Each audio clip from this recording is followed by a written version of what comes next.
The sun had barely crested over the rooftops of Willow Creek, a quiet suburb in Raleigh, North Carolina, on a crisp October morning in 2024 when I stumbled onto a scene that made my stomach churn.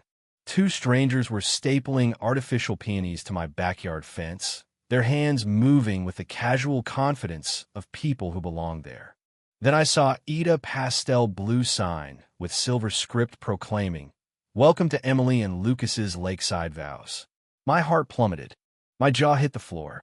I hadn't been invited. I'd been ambushed. A small army of workers buzzed around my private lakefront dock, dragging tables, rolling out a white aisle runner, and testing a sound system that blared a tinny pop song. One guy even kicked off his shoes and dangled his toes in the water, whistling like he owned the place. I bolted outside in my faded flannel pajamas, convinced this was a mix-up, only to spot none other than Margaret, our HOA president, standing by my dock with a tablet, orchestrating the chaos like a general in a floral blazer. Before I could get a word out, she spun around, flashed a saccharine smile, and waved. "Oh, Michael, don't fret. We voted. Your lakefront is perfect for Emily's big day. It's going to be enchanting." That's when it hit Met his wasn't a mistake. It was a calculated invasion. I stood there dumbfounded as the absurdity sank in. The dock I'd rebuilt plank by plank. The lawn I'd reseeded after last summer's drought. The water I'd paid to have cleaned after a storm. Margaret had claimed it all like it was community property. Voted. I finally managed, my voice tight. "You think a vote lets you hijack my backyard for a wedding I didn't even know about?" She chuckled, like I was overreacting. "It's about community spirit, Michael. Your space is so picturesque, and Emily deserves something special. It's just one day. You're not that selfish, are you?" She reached to pat my arm, as if I should be grateful. I stepped back, the audacity choking me. I scanned the scene, hoping for a hint this was a prank, but caterers were hauling trays of appetizers into my kitchen unlocked with an HOA spare, key meant for emergencies. My neighbors were stringing fairy lights in my oaks. And there was Margaret, grinning like she was the bride, reveling in the takeover she'd engineered. Fury surged through me. I stormed back inside, dialed the HOA hotline dead air. I called the police, they called it a civil matter. Desperate, I rang my old college buddy, Tom, a lawyer who answered on the second ring. After hearing the story, he said one line that stuck. "Margaret's playing tic-tac-toe, but you've got a chessboard." He was right. If I acted like a victim, Margaret would steamroll me like she always did, with her fake charm and iron grip on the neighborhood. She'd banned rooftop solar because it clashed with the aesthetic, find a teacher for a slightly faded mailbox, and once tried to outlaw porch swings for being too noisy. She thrived on entitlement, but this time she'd crossed a line, and I had the paperwork to prove it. That night, sleep was impossible. I hunched over my laptop, digging through HOA bylaws, my property deed, and county records, anything to confirm my lakefront was mine alone. Tom helped me craft a cease and desist email sent to every HOA board member, with my deed attached and highlighted sections screaming private property. I warned of legal consequences. By morning, I found the email printed and torn to shreds in my mailbox, with a note in Margaret's loopy handwriting. "Community first, Michael.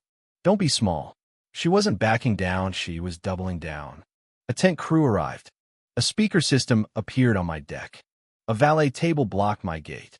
I watched from my window, feeling like a stranger in my own home. When I confronted the wedding planner, she blinked in confusion. "Margaret said you're her brother," and gave full permission. That's when I realized Margaret wasn't just bending rules, she was lying through her perfectly veneered teeth. I snapped photos, recorded videos, and caught a glimpse of a fake contract with a forged signature that wasn't mine. Tom said it was grounds for a lawsuit, maybe even criminal trespass, but it was Friday night, and the wedding was Sunday. Margaret had timed it perfectly too late for an emergency injunction, too early for me to do anything but fume. Or so she thought. I didn't go to court. I went to my garage, staring at my lake equipment. An idea sparked, wild and reckless, born of rage and a college memory. My friend Nate once turned a professor's fountain into a chocolate syrup swamp with industrial thickeners. I had a lake. I had chemistry know-how. I had fury. I texted Nate. Can we turn a lake into gelatin by Sunday? His reply, hell yeah. What? And so, Operation Gelatin Gambit was born. Margaret wanted a lakeside wedding. She'd get one, just not the kind she could wade through without a fork and a prayer. Nate rolled up at midnight with bags of food-grade gelatin, dye packs, and industrial mixers. We worked under tarps, shielded from prying eyes, as Margaret's crew likely assumed we were decorating. In a way, we were, but instead of roses, we poured buckets of gelatin into the lake, heating the water to dissolve it, then cooling it to set. It was a science project fueled by spite, perfectly legal and gloriously unhinged. By dawn, the lake gleamed like a sapphire, firm enough to trip, but safe enough to eat. Sipping coffee on my porch, I watched early guests arrive, clueless about the trap they were walking into. Nate, tossing me gloves like we were pulling a heist, grinned. This is epic, man. The lake was 30,000 gallons, and we'd calculated the gelatin ratio to hold weight briefly enough to confuse and ensnare.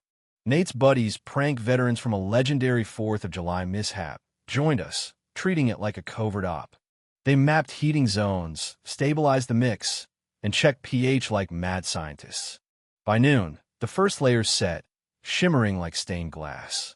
I kept watch, ensuring Margaret's minions stayed oblivious.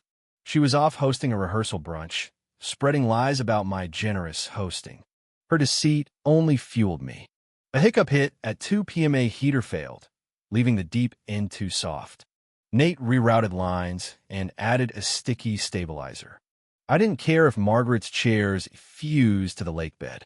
It'd be a fitting monument. By 3 p.m., the tent crew asked about a floating bar. I nodded, whispering to Nate, let them build it. They'll need it when they're neck-deep in blueberry goo.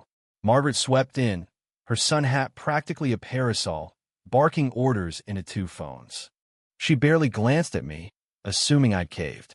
She clapped for attention, directing the aisle to frame the lake for Insta-worthy vows. I nearly laughed. Reflect off the water? Good luck. We'd covered the lake with clear plastic to hide the wobble, making it look pristine. That night, as Margaret did her final walkthrough, I watched from my darken upstairs, sipping tea. She adjusted a centerpiece, smug as ever, and called up, "It's perfect, isn't it?" I smiled. "Wait for tomorrow. It'll be unforgettable." At sunrise, the lake glowed like a gem, a beautiful, treacherous lie.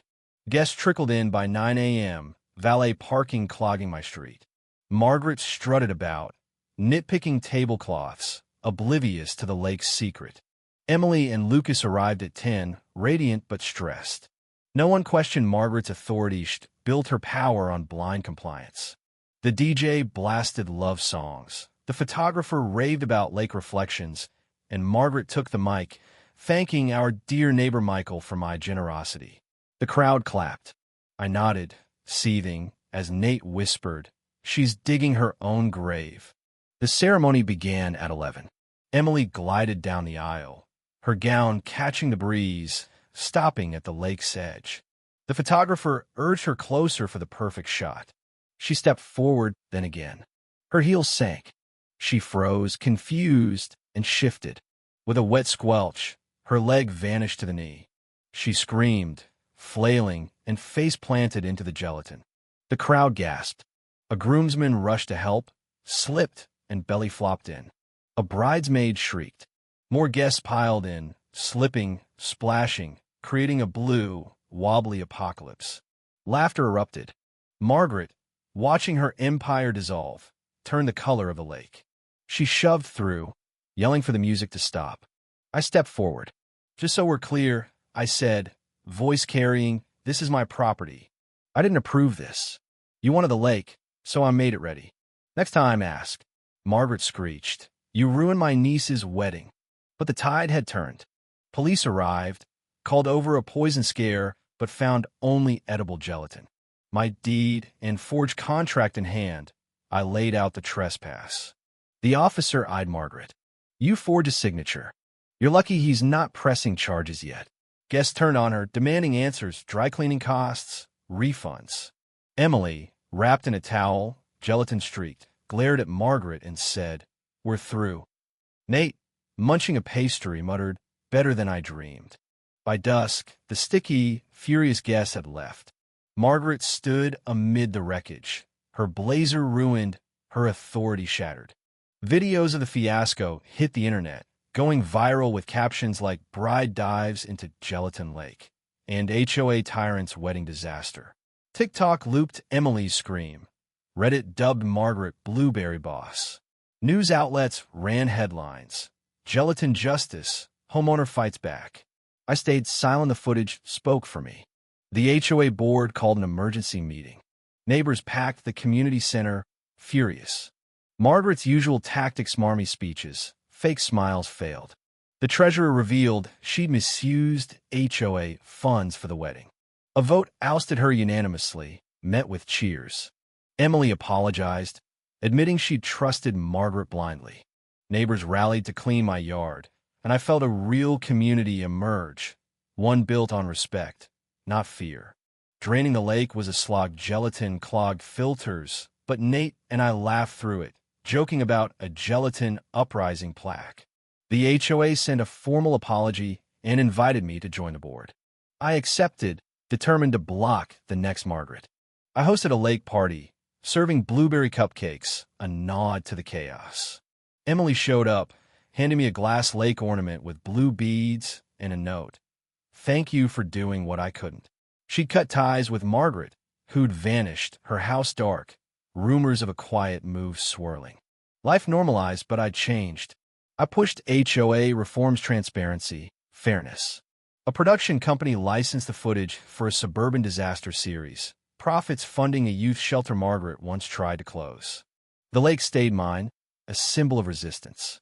Neighbors now call me Gelatin Guy, and I'd grin saying, "Jump in, but next time it's lime."